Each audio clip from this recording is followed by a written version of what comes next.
Bonjour et bienvenue dans cette nouvelle analyse d'une chanson de BTS. Aujourd'hui, on conclut la série d'analyse du premier album solo de Suga, D-Day, qui est sorti en mai 2023, avec la chanson Life Goes On. Cette chanson a le même titre qu'une chanson de BTS sortie en 2020 sur leur mini-album B. En fait, ce morceau est une version réarrangée de ce que Suga avait proposé au moment de l'écriture de Life Goes On. Ce qu'il a proposé n'a pas été retenu pour la chanson du groupe, il l'a donc gardé et inclus ici dans son album solo. Il faut donc garder à l'esprit que le contexte d'écriture de cette chanson est la pandémie de Covid en 2020. La chanson commence de la façon suivante. Pour une raison inconnue, nous nous sommes éloignés, mais ne nous blâmons pas. Nous avons dit que rien au monde ne pourra nous séparer, mais de plus en plus, j'ai peur que nous nous séparions à jamais. Dans ce premier passage, Suga parle d'éloignement. Ce terme est mentionné et on a aussi la répétition du terme séparer, séparation. Cela inclut donc l'idée de distance entre deux personnes et au vu du contexte de la chanson, Suga semble parler à ses fans, notamment parce qu'à ce moment-là, BTS avait dû annuler leur tournée internationale en 2020 à cause de la pandémie. J'emprunterai la musique pour venir te dire que les gens disent que le monde a changé. Mais heureusement, entre toi et moi, c'est toujours pareil. Ce second passage semble donner raison à la théorie selon laquelle Suga s'adresse aux armies, puisqu'il évoque la musique comme moyen de communication.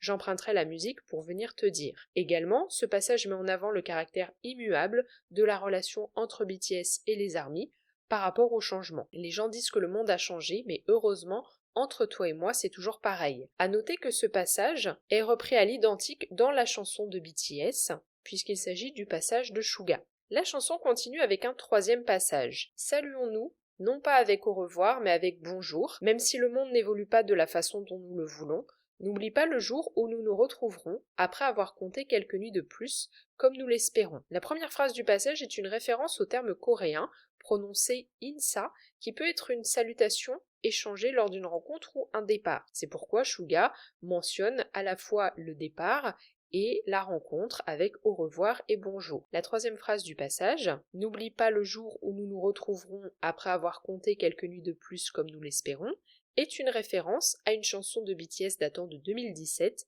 Spring Day, qui parle du manque de l'être aimé et de la séparation subie. Ainsi, Suga convoque dans ce passage la mention des nuits qu'il compte avant de retrouver la personne aimée, comme le passage qu'il rappelle dans la chanson Spring Day. La chanson continue avec un quatrième passage. Le temps passe et certaines personnes tombent dans l'oubli. Les choses se dérouleront comme elles le souhaitent. Le temps, comme une vague, fera disparaître les choses comme la marée descendante, mais n'oublie pas de venir me voir. Ce passage parle du temps qui passe et des effets de celui-ci.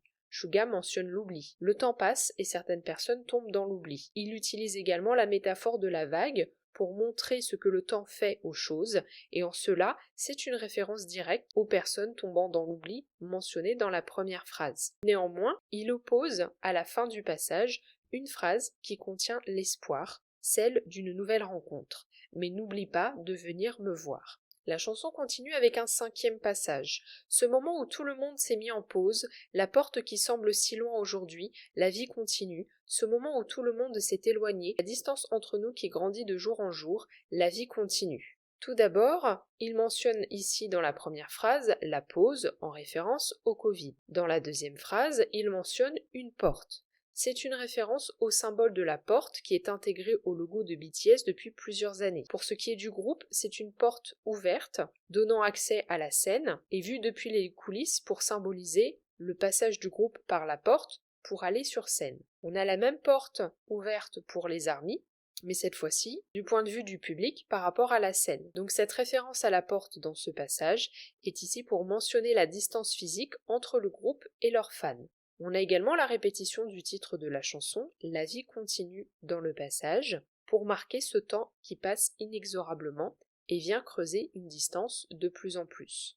D'ailleurs, le temps qui passe est également le cœur du sixième passage. La trace que j'ai laissée ces 10 dernières années, même ces innombrables blessures et gloires, ne sont plus qu'un souvenir maintenant que je regarde en arrière. J'ai vécu chaque moment avec intensité comme s'il n'y avait pas de demain, mais j'ai toujours peur. Toujours dans cette idée du temps qui passe, Suga mentionne ici son parcours en faisant référence aux 10 dernières années, c'est-à-dire depuis le moment où il a débuté avec BTS, en 2013. Il mentionne des blessures et des gloires pour marquer les moments positifs et négatifs qu'il a vécus en tant qu'artiste, et il mentionne également le sentiment de peur qu'il habite. J'ai vécu chaque moment avec intensité, comme s'il n'y avait pas de demain, mais j'ai toujours peur. Et cette peur est expliquée dans le dernier passage de la chanson. Je sais que l'endroit où je suis là maintenant va bientôt devenir un souvenir. N'aie pas peur parce que jusqu'à la fin de ma vie, la vie va continuer. Dans ce dernier passage, on retrouve cette mention du temps qui passe et qui efface les choses, avec l'idée que les moments que l'on vit ne deviennent que des souvenirs. Il s'agit donc de cette peur dont parle Suga, le temps qui passe et qui efface les choses. Néanmoins, il semble se tenir à lui-même dans ce dernier passage un discours d'encouragement. N'aie pas peur, parce que jusqu'à la fin de ma vie, la vie va continuer. Donc il est ici dans une position d'acceptation de ce temps qui passe. En conclusion, Life Goes On, c'est une chanson qui parle de plusieurs choses. Déjà, il y a le sentiment d'éloignement vis-à-vis des armies dans le contexte de la crise de 2020, ce qui permet ensuite à Suga d'élargir sa réflexion sur les moments de vie qui deviennent des souvenirs à cause du temps qui passe, et donc de se positionner par rapport au temps qui passe, malgré, on le voit, une certaine peur. Mais il semble quand même dans une démarche d'acceptation, comme on le voit avec la fin de la chanson. J'espère que cette analyse vous aura plu. N'hésitez pas à me dire ce que vous en avez pensé en commentaire et ce que vous pensez du message de la chanson. Si vous avez aimé, n'hésitez pas à laisser un pouce bleu et à vous abonner si ce n'est pas encore le cas. Vous pouvez aussi partager le podcast aux personnes autour de vous qui s'intéressent à BTS et à la K-pop. On se retrouve lundi prochain à 18h pour une nouvelle analyse.